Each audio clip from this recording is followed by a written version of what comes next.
Por lo menos es importante para mí.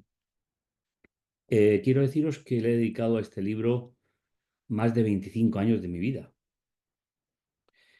Hice una tesis doctoral sobre el libro este, así que voy a compartir con vosotros algo que ha sido mi ilusión como niño adventista que fui. Nací en un hogar adventista y finalmente ha sido un revulsivo para mi vida. Es verdad que no nos vamos a limitar a hacerlo como normalmente se hace, los estudios bíblicos, que está todo muy bien, pero vamos a intentar ir un poquito más allá. Y si os parece, podemos, después de terminar la conexión, podemos pasar, si tenéis alguna pregunta, estaré encantado de intentar contestarla. Lógicamente, del tema de hoy. No nos vayamos a otros temas porque entonces no sería posible poder dar una contestación como os merecéis. Vamos a disfrutar, ¿eh? Pues con el tema de esta noche. Tiene un título genérico que no sé muy bien hasta dónde podremos llegar a desarrollar, pero vamos a intentarlo, que podamos compartir momentos especiales durante esta semana. Daniel, profeta del exilio. Vamos a intentar justificar esto, un poquito en esta noche. Leyendo los textos bíblicos del libro de Daniel, vamos a leer el libro.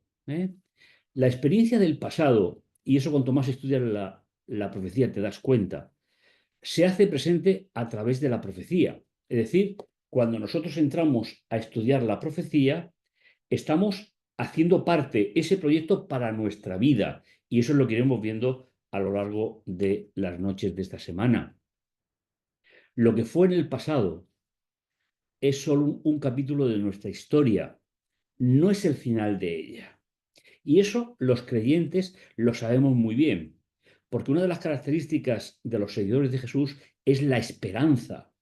Y el libro de Daniel, el libro de Apocalipsis, el conflicto de los siglos, nos permiten tener esperanza en medio de unas circunstancias adversas muchas veces en nuestro contexto. El libro comienza con la siguiente declaración. Una declaración importante, trascendente, que vamos a intentar situar en esta noche para nuestra comprensión. Daniel 1.1 dice, en el año tercero del reinado de Joacim, rey de Judá, llegó a Jerusalén Nabucodonosor, rey de Babilonia, y la sitió. Y mi señor entregó en su mano a Joacim, rey de Judá, y parte de los utensilios de la casa de Dios, y los llevó a tierra de Sinar, al templo de su Dios, y colocó los utensilios en el tesoro del templo de su Dios. Este texto por sí mismo es toda una declaración por parte de Daniel. Finalmente, todo lo que nos va a decir el libro de Daniel, Apocalipsis y el conflicto, tiene que ver con el desarrollo de este versículo o de estos dos versículos. Porque a partir de aquí, y estamos en el año 605 a.C., comienza una nueva etapa para el pueblo de Dios, tanto físico como espiritual. Hasta este momento, Israel había vivido desde el Sinaí y desde la salida de Egipto, había vivido como un pueblo independiente, que se podía llamar con un sistema teocrático, es decir, lo que funcionaba socialmente, espiritualmente, era el acuerdo que Dios había hecho con su pueblo desde el Sinaí. Pero a partir de este momento, de esta declaración, que es con una importancia, como os decía, trascendental, van a cambiar para siempre algunos parámetros, pero no solo para los jóvenes hebreos que son los protagonistas del libro, sino también para todos los creyentes, ya que nosotros, en el siglo XXI, seguimos viviendo en el exilio. El pueblo de Dios jamás tuvo ya una nación independiente, sino que cada uno donde nace, donde vive, y según el contexto que tiene, vivirá su fe de una u otra manera a lo largo del tiempo. Veamos algunos detalles importantes. El exilio ha comenzado. Y como os decía hace un instante, es una situación irrevocable. El libro de Daniel va a explicar relevantes aspectos del exilio del pueblo de Dios. ¿Mm? Primero, nos va a decir la duración del exilio para el pueblo de Dios. Está en el capítulo 2. ¿Eh? ¿Cuánto va a durar este periodo y cómo va a durar? En segundo lugar, la duración del exilio del templo, del santuario de Dios. El segundo punto importante, os acordáis que hemos visto que los utensilios del templo de Jerusalén fueron llevados y metidos en los templos de Nabucodonosor. Y en tercer lugar, ¿cuál es la vivencia del pueblo de Dios durante el exilio? Estos son los tres grandes aspectos que el libro de Daniel, desde el primer versículo hasta el último, nos va a resolver o intentar resolver a lo largo de la profecía. Las vivencias del pueblo de Dios en el exilio van dirigidas a tener que enfrentar permanentemente una falsa adoración y, en segundo lugar, la suplantación de la ley de Dios por las leyes de los diferentes sistemas políticos, sociales y culturales en los cuales el pueblo de Israel es físico y espiritual, va a desarrollar su historia hasta el final del periodo. El libro de Daniel está configurado por una repetición de 4, que marca el ritmo del libro. Y son, fijaos, primero 4 profecías, tenemos 4 vivencias del creyente, es decir, 4 formas en las cuales el creyente se va a enfrentar a lo largo de la profecía con respecto a los problemas que va a vivir. Y en tercer lugar, 4 experiencias de los reyes. Y eso se configura, para entender el mensaje del libro, necesitamos que cada capítulo sea leído siguiendo la lógica del autor que escribió. Nosotros estamos acostumbrados a coger textos de diferentes sitios y no es que esté mal en sí mismo, pero no es el mejor método. Si nosotros entendemos que los libros son inspirados, la labor que hace Daniel o Juan en Apocalipsis, por decir dos libros que se complementan, tiene que ser leída en el conjunto de la obra, en el conjunto del libro. Aquí tenéis lo que os comentaba, simplemente lo vamos a visualizar un poquito, porque esta será la forma con la cual Daniel escribió el libro.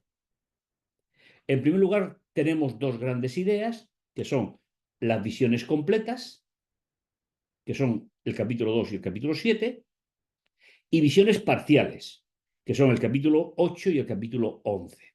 Esta sería la primera parte, las 4 profecías. En segundo lugar, tenemos 4 vivencias del creyente. La estatua de oro, la vida de león de Daniel que acabó en el foso de los leones, Daniel ora por su pueblo y el Hijo del Hombre y Daniel, que sería la cuarta vivencia del creyente que nos va a describir el libro. Y finalmente hay 4 intervenciones divinas en la vida del rey. 2 son para los reyes medo-persas y 2 son para el Mesías. Iremos dándole forma un poquito a esta idea a lo largo de estos días. No vamos a poder llegar a todo, pero intentaré sintetizar para que tengamos una visión completa. Por tanto, recordar un poco esta idea que resulta importante para que la tengamos en cuenta. Hay 2 visiones completas y 2 visiones parciales. Las completas son 2 y 7 y parciales 8 y 11. Pero que es que finalmente nos van a resolver el problema, porque el capítulo 2 se resuelve en el 11, el capítulo 7 se resuelve en el 8. Es decir, que está muy bien diseñado el libro. El libro es una obra de arte. Tiene unas particularidades que no tiene ningún otro libro de toda la Biblia. Deberíamos de recordar que fue la inspiración quien inspiró a Daniel para que su mensaje nos llegara a través de un escrito. Por lo tanto, el escrito con toda su estructura y argumentaciones son necesarios para la comprensión de todo el esquema que acabamos de ver en la diapositiva anterior. El libro tiene una particularidad que ningún otro libro posee, al menos en la dimensión que tiene el libro de Daniel. ¿Y cuál es esa particularidad? Claro, nosotros cuando cogemos nuestras Biblias en los idiomas modernos, da igual que sea inglés, francés, alemán, español, no podemos diferenciar estas ideas, pero para la época fue muy, muy importante. Y fijaos, el libro tiene tres grandes partes, fijaos, y está escrito en dos idiomas, ¿veis? Hebreo, arameo y hebreo. No os preocupéis por esto, vamos a intentar explicarlo porque es muy importante. Y fijaos, en la primera parte, que es la que vamos a ver hoy, se nos va a presentar los personajes que tienen que ver una labor importante en el libro. Luego hay una segunda parte que está escrita en el idioma del imperio. Daniel, cuando escribe el libro, ya había aprendido ese idioma. Y fijaos si este idioma es importante, el arameo, que en la época de Jesús todo el mundo hablaba arameo, incluido Jesús. Es decir, cuando estuvieron en Babilonia, que es lo que estamos viendo o hemos empezado a ver esta noche, cuando salieron, cuando retornaron, habían aprendido la lengua de la zona y se mantuvo hasta la destrucción de Jerusalén en el año 70 por los romanos, es decir, 70 años después del nacimiento de Jesús. Fijaos si es importante. Pero la gran composición que el libro tiene es lo que tiene que ver con la corte, está escrito en el idioma de la corte. Y lo que tiene que ver con el mensaje para el pueblo de Dios está escrito en el idioma del pueblo de Dios. De forma que la sección aramea, que es esta que tenéis aquí, es una bisagra.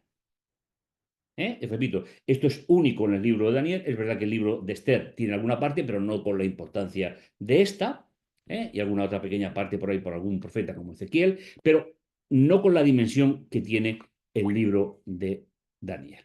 Entonces, aquí vamos a ver los personajes, luego tenemos historias de la corte, pero ¿para qué van a servir estas historias de la corte?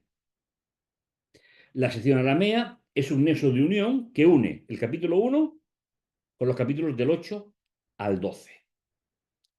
Los capítulos del 8 al 12 ofrecen una explicación mucho más detallada de los reinos y las persecuciones que se encuentran en la sección que tenemos aquí. Dicho de otra manera, lo que vivieron los jóvenes hebreos en su propia vida se va a convertir del 8 al 12 en la experiencia del pueblo de Dios a lo largo de toda la historia restante. Es decir, cuando regresan del exilio comienza un nuevo periodo y ese es el que va a describir del 8.1 al 12.13. Por lo tanto, esta bisagra, por decirlo de alguna manera, está muy bien diseñada porque Daniel va a contar la historia en el idioma que sucede, pero cuando la va a transportar al pueblo de Dios, vuelve al idioma religioso, que es justamente el hebreo, el que se hablaba desde la época de la prehistoria del pueblo de Israel. ¿Cuáles son los personajes que aparecen en el libro 1.1 al 2.4? Simplemente vamos a presentarlos, porque luego todo el libro se va a desarrollar a partir de ello. Que cogemos el capítulo 3, los compañeros de Daniel, que cogemos el capítulo 7, Daniel y el rey, que cogemos el capítulo 6, Daniel, acaban en el foso de los leones.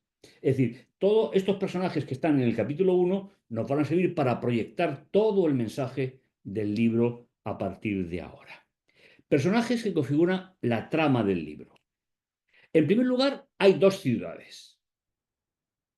Está Babilonia, que en hebreo se escribe Babel, y está Jerusalén. Es decir, Babilonia y Jerusalén son dos ciudades que representan dos soberanías distintas, contrarias. Luego, en la segunda parte del libro, Jerusalén va a ser representada por los verdaderos creyentes y Babilonia va a ser representada por los poderes que van en contra del pueblo de Dios, desde el capítulo 7 hasta el final del libro. Babilonia significa puerta de los dioses o confusión, según el idioma que se traduzca, y Jerusalén significa la ciudad de paz. Es decir, una representa lo que va en contra de Dios y otra representa el sistema que Dios había instaurado con la ciudad al frente. Por lo tanto, el gran conflicto del libro es entre, primero, la Babilonia física y la Jerusalén física, y luego la Babilonia espiritual y la Jerusalén espiritual a través del pueblo de Dios. Nabucodonosor, rey de Babilonia, versus Joacín, rey de Judá. Es decir, este es el rey de aquí y este es el rey de aquí. Y todo esto se va a ir entrelazando en todo el libro para que veamos cómo se van configurando los grandes problemas que va a enfrentar o ha enfrentado el pueblo de Dios a lo largo de toda la historia. En tercer lugar, hay dos templos. Todos sabemos que el templo, santuario del desierto, el templo, en el sistema religioso de Dios, es el lugar donde Dios se hacía presente en medio de su pueblo y donde se perdona el pecado. El templo de Nabucodonosor representa a las religiones falsas, a las religiones politeístas. Por lo tanto, veis, dos ciudades, dos reyes, dos templos. Cuando dejemos la parte aramea y pasemos a la parte hebrea del final, todo esto se magnificará a lo largo de los siglos en dos realidades: los que siguen sistemas falsos y los que siguen el sistema de Dios. Daniel 1:2 dice: y parte de los utensilios de la casa de Dios los llevó a la tierra de Sinar, a la casa de su Dios, y colocó los utensilios en el tesoro de la casa de su Dios. Fijaos qué detalle tan interesante, podéis buscarlo en Génesis capítulo 11. Allí fue donde en la tierra de Sinar, en la llanura de Sinar, fue donde se hizo la rebelión de la Torre de Babel. Es muy curioso, aunque no lo sea, porque para Dios no hay casualidades. Nabucodonosor tenía el templo más grande y más importante de su reino, lo tenía en el mismo lugar donde se hizo la rebelión de la Torre de Babel.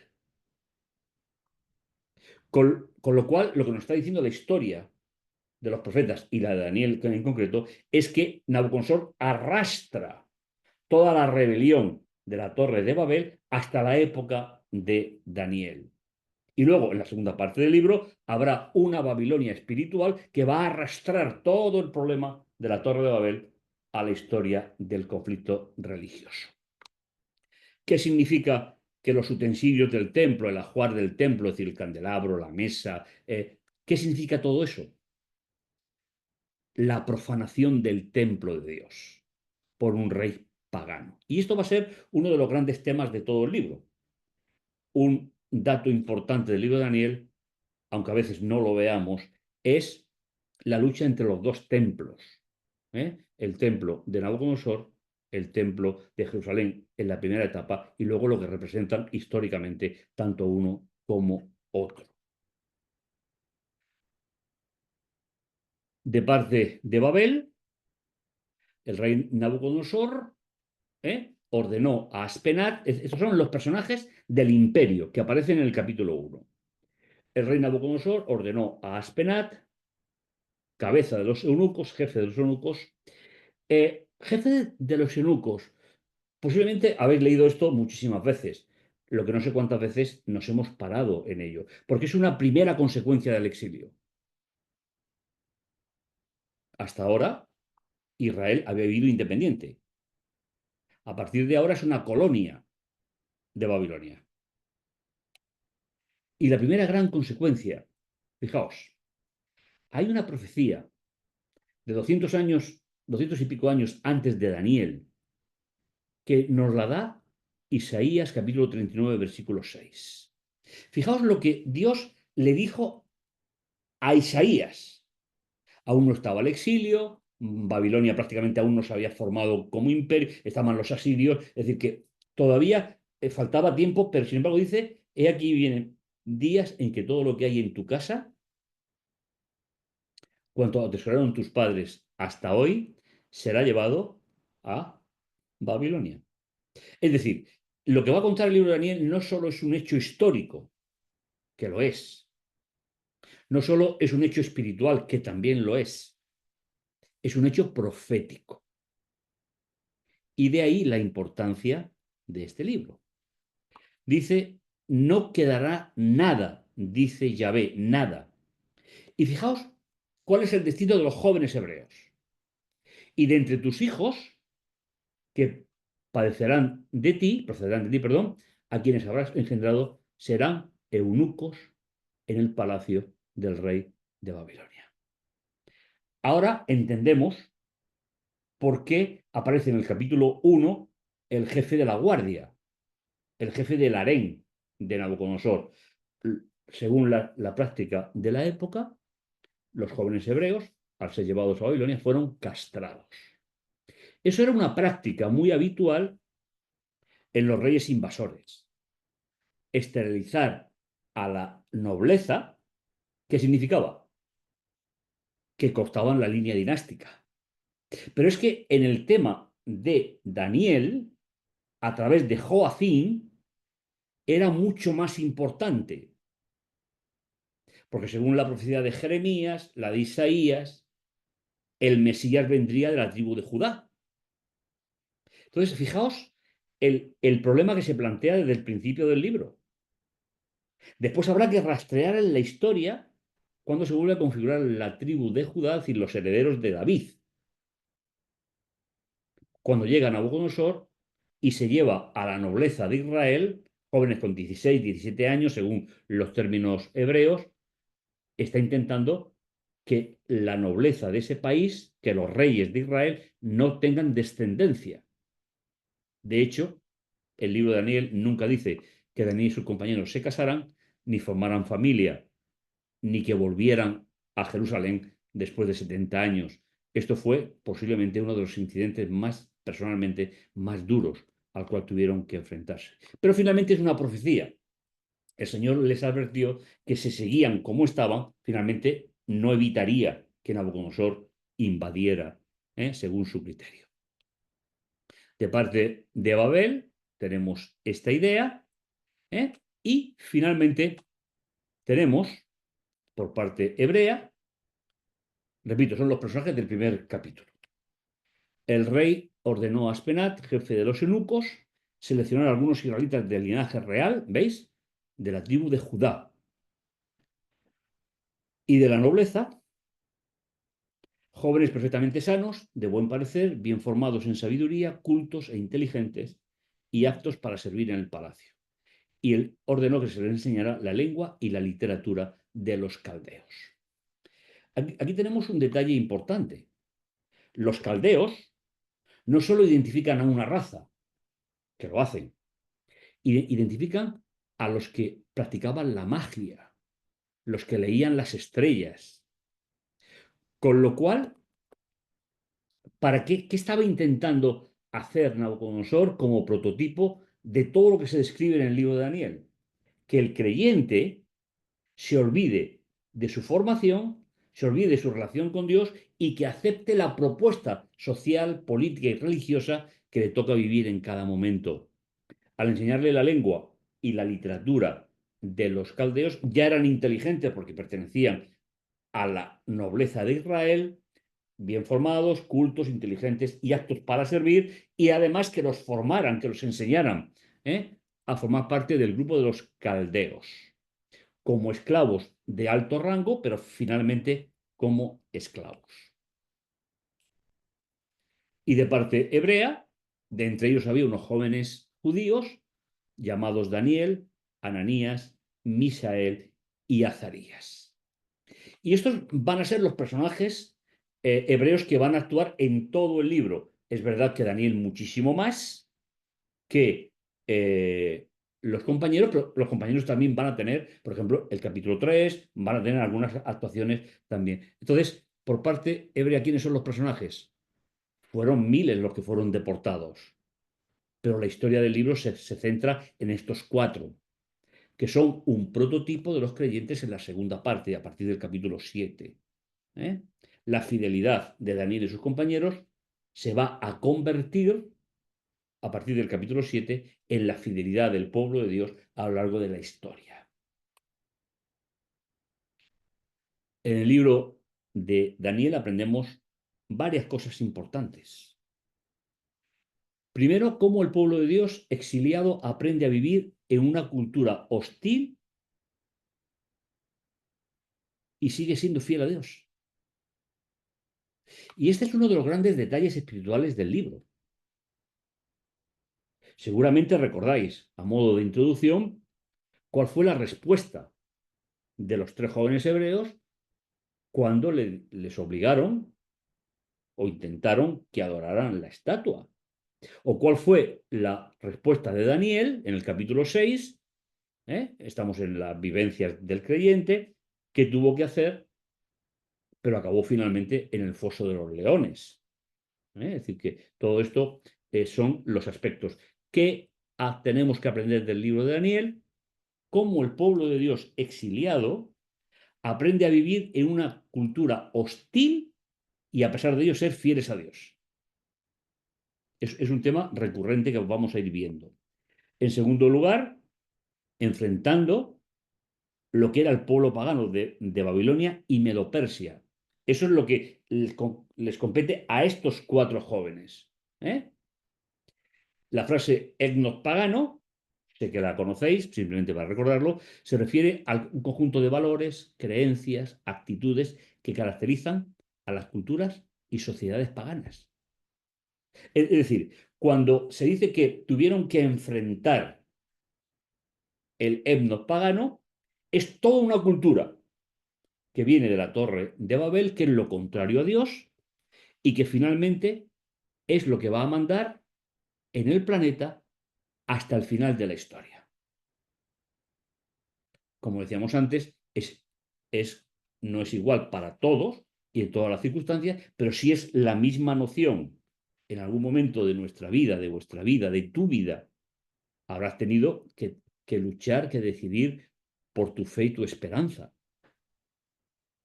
¿Por qué? Porque el etnos pagano en el cual nos movemos no tiene en cuenta nuestras prioridades como creyentes. Un tema que impregna el libro de Daniel es la capacidad del pueblo exiliado de mantener su fidelidad y estabilidad aún viviendo en un contexto pagano.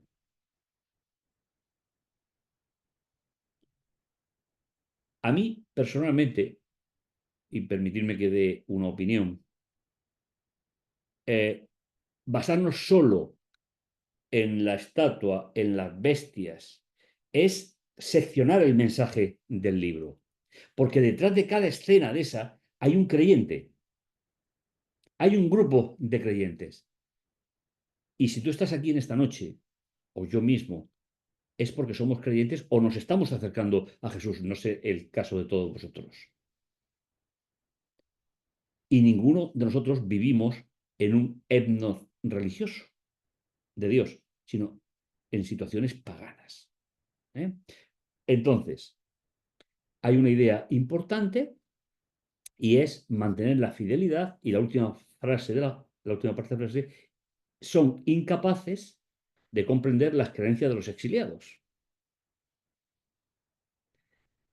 Y eso no ha cambiado a lo largo de la historia y no va a cambiar justamente hasta que Jesús venga. Y eso es lo que nos va a enseñar el libro de Daniel. En primer lugar, seguimos con los protagonistas. Viene la decisión del creyente. Es decir, cuando se enfrentan a la situación, Dios no va a actuar, y lo vais a ver ahora, hasta que el creyente decida. Creo que este es un punto en el libro, el punto de la referencia espiritual, es muy importante. En el sistema que se inauguró con Daniel llegando a Babilonia, Dios no podrá actuar en tu vida y en la mía hasta que no pongamos a Dios en primer lugar, sin condiciones. Y eso es lo que vamos a ver viendo a lo largo del libro. Repito, son solo siete temas, no sé hasta dónde podremos llegar, pero lo vamos a intentar por lo menos esbozar. ¿De acuerdo?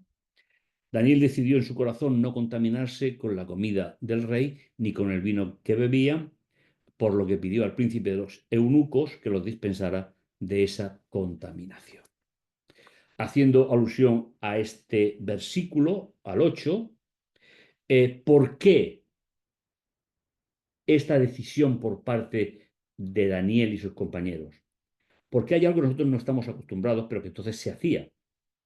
Antes de que el rey y su cortejo o su consejo de estado comieran, la comida se presentaba a los dioses como una ofrenda a las divinidades. Con lo cual, Daniel y sus compañeros entendieron que una ofrenda ofrecida a divinidades paganas, ellos no iban a disfrutar de ella. Pero si os dais cuenta, a continuación, fijaos el versículo 9. Cuando ellos han decidido, y repito, este va a ser la dinámica de todo el libro. Cuando llega un problema, Dios espera, permitidme la expresión, a que el creyente decida. Esa es la gran lección espiritual que vamos a aprender en el libro, a partir de la experiencia de los personajes. Y Dios había concedido a Daniel, ¿veis? Primero viene el problema, después viene la decisión del creyente y después viene la actuación de Dios. Y Dios había concedido a Daniel hallar gracia y afecto, de parte del jefe de los eunucos. Dios trabaja a partir de una decisión libre por parte del creyente. Y el jefe de los eunucos dijo a Daniel: temo a mi señor el rey, que ha asignado vuestra comida y bebida, y si él llega a ver vuestros rostros demacrados, fijaos, la proximidad de Daniel y sus compañeros a la casa real era total, vivían allí, estaban siendo enseñados en la Universidad de Babilonia. Cualquier defecto de alimentación, cualquier problema de enfermedad, el jefe de los eunucos habría perdido la vida, porque había recibido una orden directa del rey. Por cierto, en la segunda parte del libro, el poder absolutista de los reyes de Babilonia se van a convertir en el poder absolutista de lo que va en contra de Dios, del capítulo 7 hasta el final. Dice: y si llega a ver vuestros rostros demacrados en comparación con los jóvenes que son de vuestra edad, peligraría mi cabeza ante el rey. Pero seguimos con el desarrollo de los personajes. Entonces Daniel dijo al mayordomo, que el jefe de los eunucos había puesto para cuidarlo a él, Ananías, Misael y Azarías: quiero deciros un detalle, y es que los libros de la primera gran parte de la Biblia, lo que se llama Antiguo Testamento, la gran belleza de la escritura es algo que a nosotros no nos gusta, y es la repetición. Es decir, el hebreo bíblico repite continuamente los detalles. Nosotros, cuando escribimos algo, no nos gusta repetir. Por eso, que no se os haga pesado, porque finalmente, cuando esto se lee así en el contexto no nuestro, sino suyo, es la forma de darle importancia, de realzar el concepto. ¿Por qué dice que el jefe de los eunucos había puesto para cuidarlo a él, a Ananías? Porque recibía la orden del rey.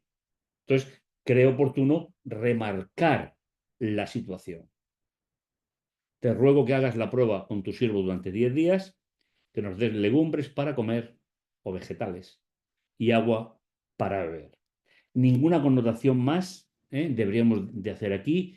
Yo sé que hay muchas corrientes por ahí, pero estos eran comidas que no se utilizaban por los reyes. Esto eran comidas para el pueblo, porque comían de los vegetales que el campo les daba.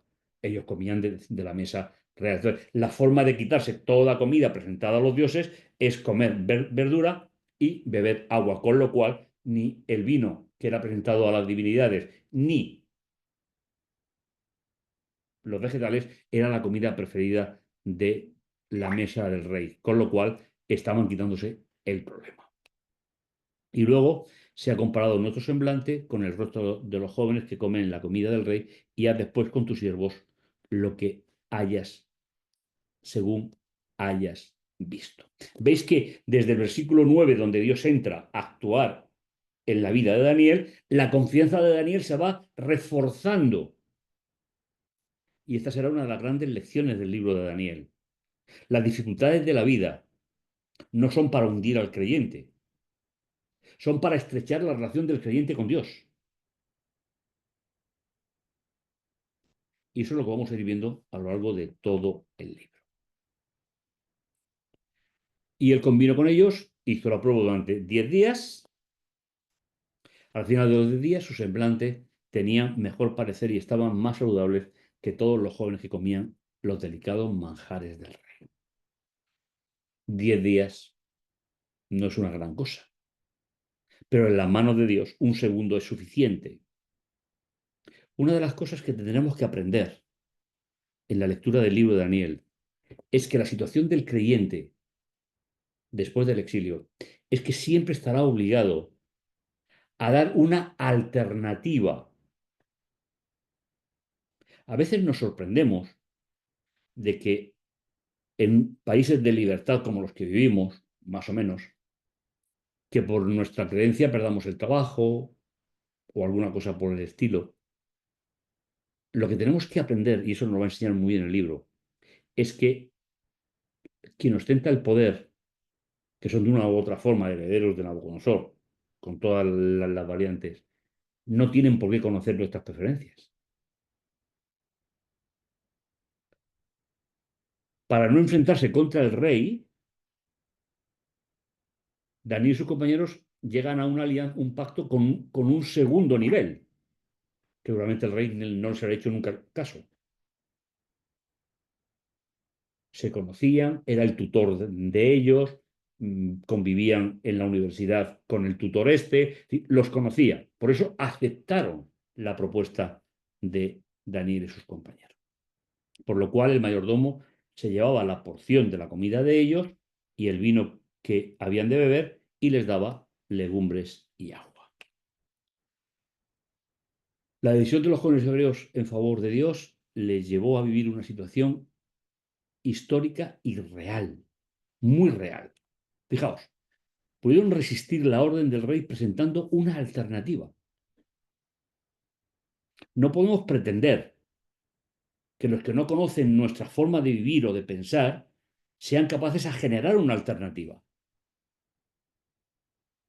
Finalmente los exiliados somos nosotros, somos los creyentes, poniendo a Dios en primer lugar en sus vidas.